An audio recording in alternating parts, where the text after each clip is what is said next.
team. From the Power Business Technology Toshiba Studios. This is Sactown Sports 1140.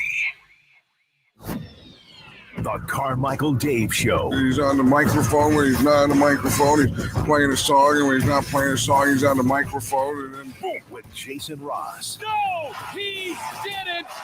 Yes, he did. Call or text at 916-339-1140. It's the Carmichael Dave Show with Jason Ross on Sactown Sports.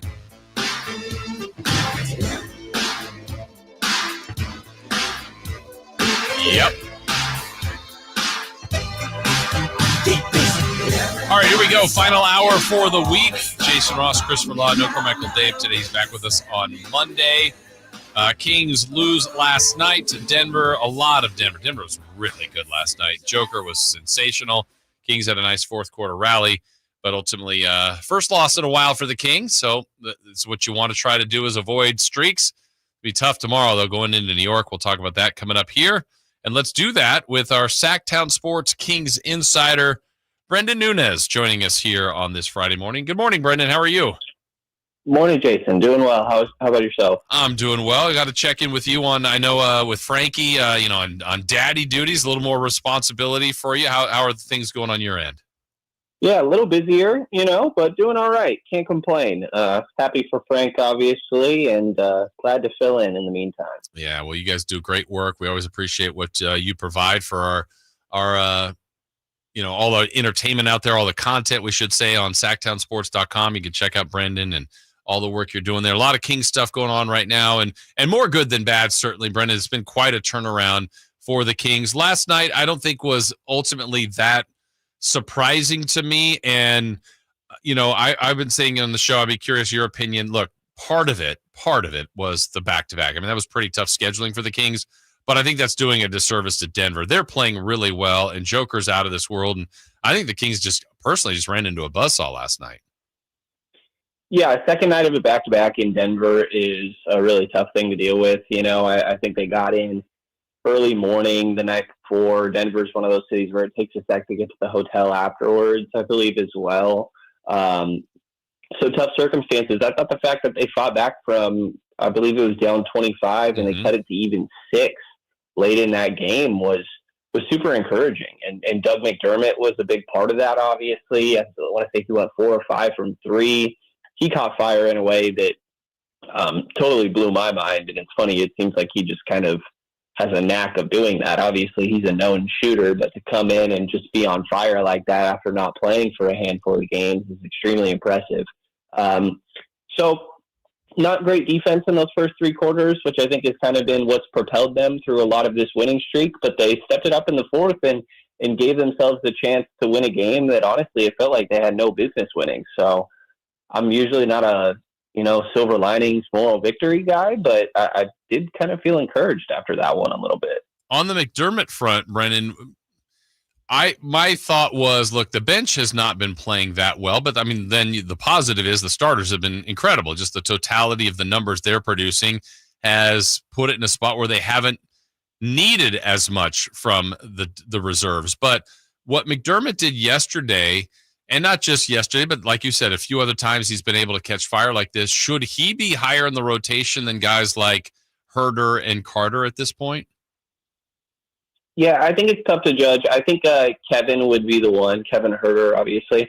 Not been playing very many minutes recently, a handful of games where he's still sitting in single digits, actually, even in minutes or in that low teens. And it's a little bit of a tough situation because it's, been known for a while that he's the obvious matching salary in any potential deal. And you don't want to, I guess, mess with his value all too much. Not that it's in the greatest spot right now initially in the first place necessarily. But I would probably try to give Doug a little bit more opportunity after just that little stretch that he had, or maybe be a little bit quicker that in the second quarter, for example, if you realize that you're struggling to score, then maybe you just pull that lever of going to Doug because, hey, we need something right now a little bit quicker than waiting till that fourth quarter. So I think that I would probably give him a little bit longer of a leash in these upcoming games, to give him a little bit of a shot, see how he can fit in, if he can provide you a little bit more size.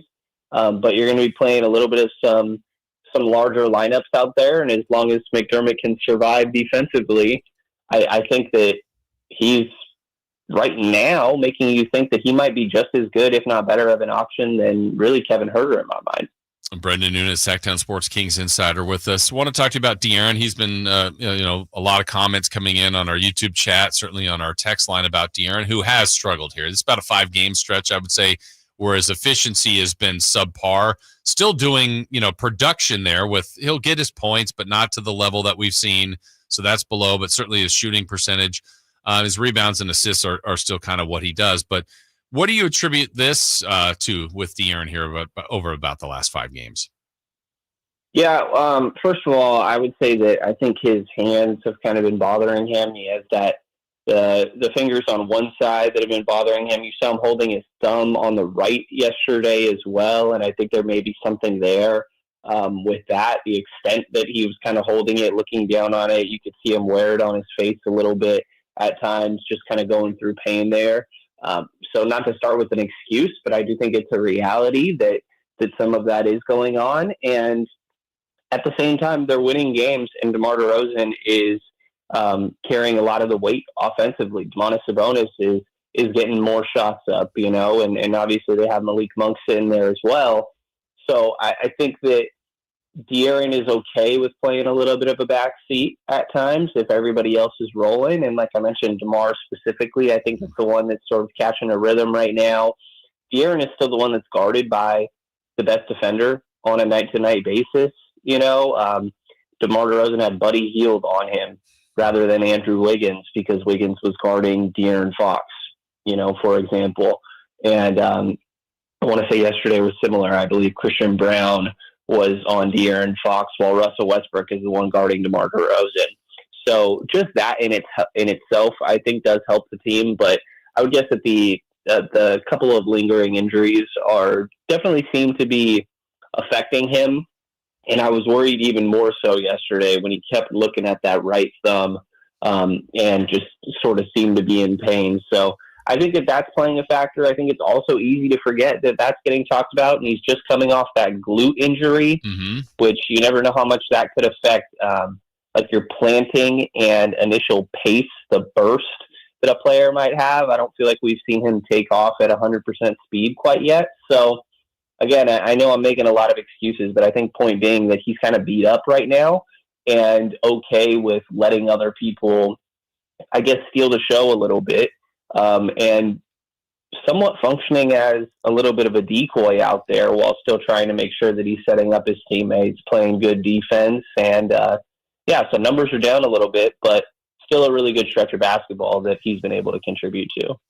I think there's a lot of anticipation. I know you'll have some pieces written over the next couple of weeks with the trade deadline now 13 days away, I believe.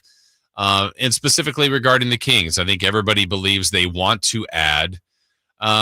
Where do you think they go here? Because Brenden, I maintain they kind of got multiple needles to thread here, and it's possible. I mean, I could see them adding depth, a little bit more help in the front court, maybe more shooting, without compromising kind of this core 6 to 7 that's found a groove here. So, and they're pretty well set up for future moves too.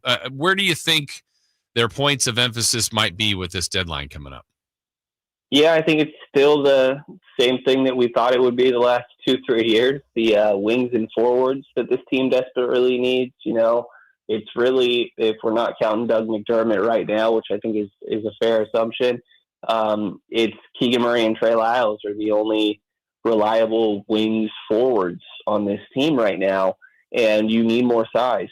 I think in the NBA, that's why a guy like Andrew Wiggins gives you trouble. I think that's part of the reason they struggled against the New Orleans Pelicans last year with their Trey Murphys, Herb Jones types, with those lengthier shooters that can get around the rim and use that length athleticism to finish. I mean, I think it's kind of the blueprint in the modern NBA, length, athleticism, and skill. And those guys being able to shoot, do a little bit of everything. And the Kings need more of that. So I expect them to be pretty active in trying to do that, as they have been and has been reported. There's Cam Johnson out there. I think John Collins is a guy that makes a lot of sense, and it seems like a very Monty McNair scenario to me. I've always described them as advantageous, and Collins is a guy that feels like he has a low asking price, especially relative to what his production is. And so that just feels like the type of move that I would expect them to make. And maybe that you try to clean up something with the backup center, which I think gets mentioned a lot as well, because I mentioned Kevin Huerter earlier as the obvious matching salary. Trey Lyles is the other one that obviously falls into that. And if you're not super comfortable with Alex Len, which I think he's a little bit up and down at this point in his career, then Trey is sort of your backup center right now, but you include him in a deal, and all of a sudden you have another hole there. So I would say a wing forward that is more starter caliber, and then probably a backup big would help a bit as well. Although you do have Isaac Jones sitting there waiting, as they haven't been using some of his two-way eligibilities, and maybe they're saving that for a little bit later down the year. Do you personally have a preference of where you say plug this player or players to the Kings, and this can really help him in the second half? Like your personal preference? Yeah, I mean, I do think I like John Collins. He's shooting the legs out this year. I think the length and athleticism is great. You give him a lob partner for Malik Monk, for De'Aaron there as well. I think having that bench unit with De'Aaron, I think one of the things they do really well is they run the floor, and John Collins plays into that really well. Obviously mentioned the athleticism, the shooting's there. I think not the greatest wingspan, but like some small semblance of, at times, specifically in Atlanta, doing some rim protection stuff at the 4, which I think is kind of interesting. And you might not also need a backup 5. Like you might get your stretch wing forward and a backup center as a 2-in-1 there with John Collins. So definitely a guy that interests me and might not take that much to acquire. 1 or 2 second-round picks. I feel like there's a world where that somehow becomes enough, and maybe that means you're rerouting Kevin Huerter or Trey Lyles somewhere else so they can get more in a deal. But that's a guy that does make a lot of sense to me. I think Cam Johnson obviously is the most ideal fit and the best player. I just am unsure about that asking price of, say, it's unprotected first. That's just a little steep for my taste. Yeah, I want, before we wrap up with you, Brenden, I want to follow up on the Collins thought. I'm a little surprised. You think the asking price would be low for him based on? I'm going on Danny Ainge's track record, who just has proven to acquire just pick after pick after pick from some of these moves he's made. You don't think he would be asking for the world? I don't think so. I mean, like the Vanderbilt trade, I feel like people kind of forget sometimes of when they traded him to the Lakers. People are joking about Danny Ainge just helping the Lakers, I guess, which was always funny to me and seemed a little bit backwards. But they didn't give those guys up for that much. I think they know their direction, and they have their own protected pick. I forget who it's owed to this year. But they clearly know their direction, and kind of just reading between the lines of talking to some people that cover their team a little bit or what the reports are, they want a first-round pick, it seems to be, for John Collins. But if you're not going to get that, then you got to kind of play to the market in a way. So, Danny Ainge definitely has that reputation, but I think it's also just sort of the reality of where their team is currently at right now. Well, something that's going to be worth watching. I know you'll be all over it over the next couple of weeks. Deadline coming. Kings tomorrow in New York against the Knicks as the road trip continues, and you'll have all the recaps and opinion pieces on that. Brenden, keep up the great work. Always look forward to talking to you on Fridays, and we'll talk to you next week. Appreciate it, Jason. Have a good one. All right, thank you. That is Brenden Nunes from our Sactown Sports Kings Insider, one of the two with him and Frankie. We appreciate their work at all times. All right, we will break. When we come back, we will look at that game tomorrow, Kings and Knicks. That's a tough matchup for Sacramento. Good Knicks team. We'll preview that when we come back here on Sactown Sports. On the move? Got somewhere to be? Take Sacramento Kings basketball with you. The Sactown Sports app will let you stay connected to your passion. Never miss a moment of Sacramento Kings basketball with the Sactown Sports app. Everyone has a past, but what happens if you've made mistakes and made good on that past, but it keeps following you?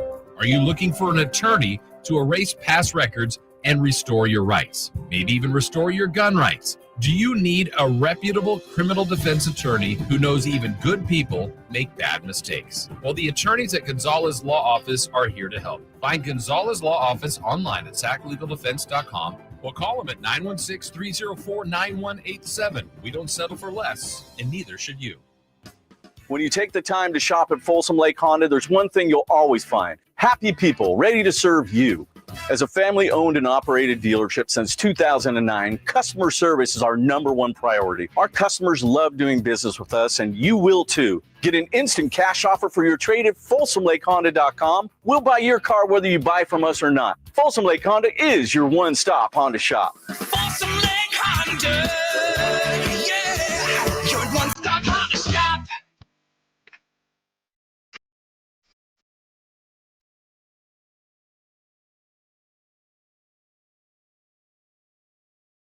The only place in the morning to get your sports fix. Live and vocal. The Carmichael Dave Show with Jason Ross.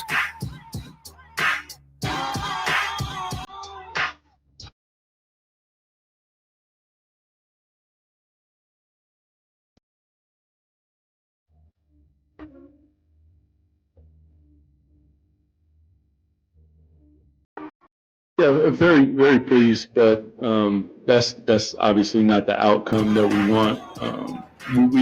We don't use excuses of the back-to-back and the altitude and the number across the chest of however many feet we're up at sea level and all that. It's part of what it is.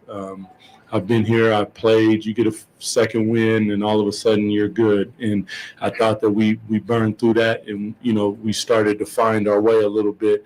But you got to give them credit. They're at home. They're playing at a really high level right now, and we ran into a bit of a buzzsaw, and we didn't back away. That was part of my message into them. We do not back up. We do not step to the side. We go forward every time, regardless of their opponent. Yeah, I like that. Look, you're going to lose. They played a good team, a team that's better than the Kings, and they were at home. They were playing well coming in. They played well in the game. There's some mismatches, I think, that are inherently there. The Joker was phenomenal. Jokic is having a lifetime run right now. Yeah. Which is insane. Right. I think he's done this pretty much all year, but specifically the last month, he's been absurd. And so timing is part of it too. Look, Joker is still a phenomenal player, but even when they played him a month ago, he wasn't playing what he's doing now statistically. So he's incredible. And look, there are other great when the Kings are running on all cylinders, they could beat everybody. They really can. They weren't last night. They weren't as sharp as they've been. Let's be honest too. Look, in this run the Kings have been on, they have played a lot of teams that have not had their full roster.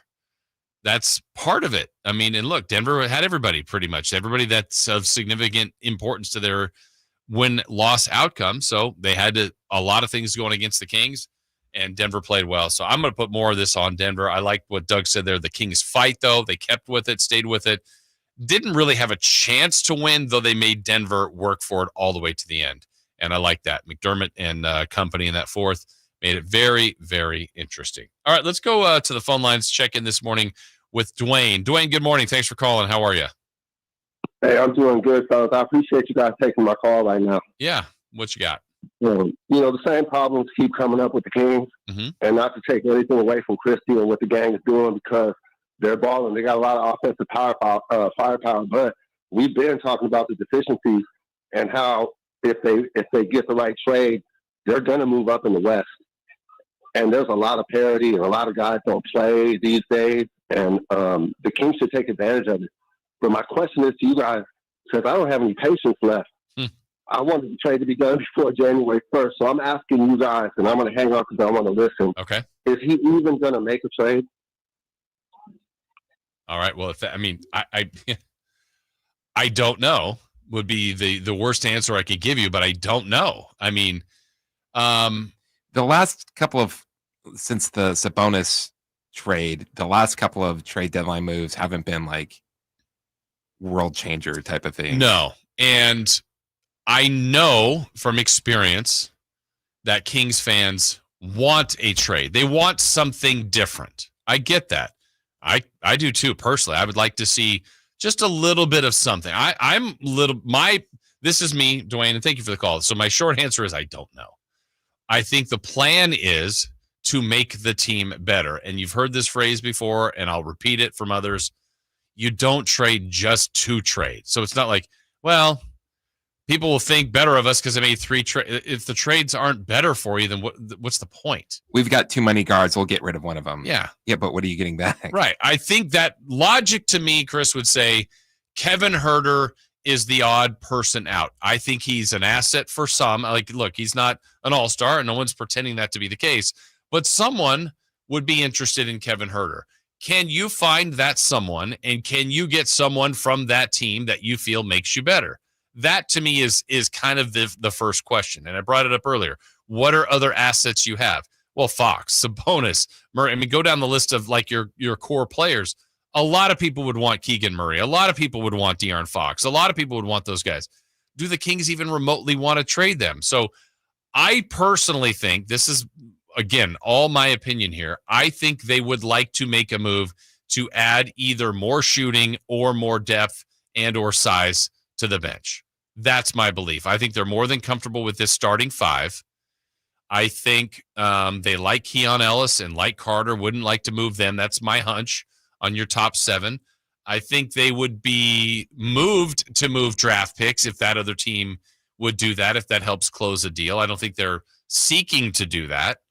So that's what you have to think of, all these things. Like Brenden just brought up John Collins. I'm not as high as John Collins as others are, but I also, part of my reservations, I personally think, on my experience, Danny Ainge is going to ask for the world.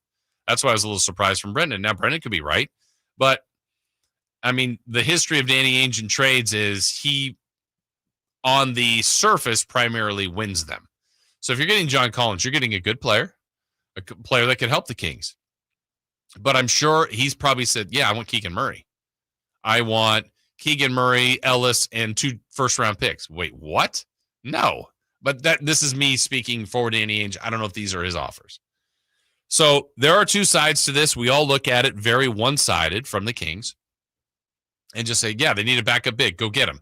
They need another 3-and-D guy in the wing. Go get him. They probably need another shooter. Go get him. Yes, yes, and yes. But you got to give up something to get him. And are you comfortable with, I feel like every Kings fan right now in their mind hearing this go, yeah, move Huerter. Sure. Yes, I agree. But does Huerter get you that player that you go, like, okay, let's pick Valanciunas is a name Dave and I have talked about. I could see the fit. I could see the need. I could see the use for a guy like Jonas Valanciunas backing up Domantas Sabonis and maybe even playing with him at times. He makes $10 million. Kevin Huerter makes $17 million. If you're Washington, you're going, yeah, okay, I see why you're trying to give us Kevin Huerter. He's a younger player that we could still probably utilize. But we got this piece that we know a lot of teams want in Valanciunas. We want you to give us more. Well, the way the contracts are constructed, Washington would have to give more to the Kings. So then how do you make it work? Do you give them Lyles, McLaughlin, a couple expirings, Lyles and Len? Oh, I'd do that. Well, would Washington? So, again, you got to think about it from both sides. You got to wonder what the conversations are like. And, again, long way to go, Dwayne, to say I don't know. I think they want to. But if the trade deadline came and went, I know, and the Kings didn't make a trade, I know Kings fans will be upset. I just know it. Easy to predict that. But I don't even know what the trade would be, but let's say they made 2 trades and they didn't work, whatever that is, or they didn't help the team. Well, they made trades. That's what you wanted. You got to make sure you get it right. That's the tough spot of the job. That's what they get paid for, and they got to figure out a way to do that. All right, break time for us. Thank you, Dwayne, for the call. When we come back, what to watch? Celebrity birthdays as well before we get to Friday Fun and Games and check in with Alan Stiles. That's all coming up right here on Sactown Sports. The only place you'll find Kevin Huerter is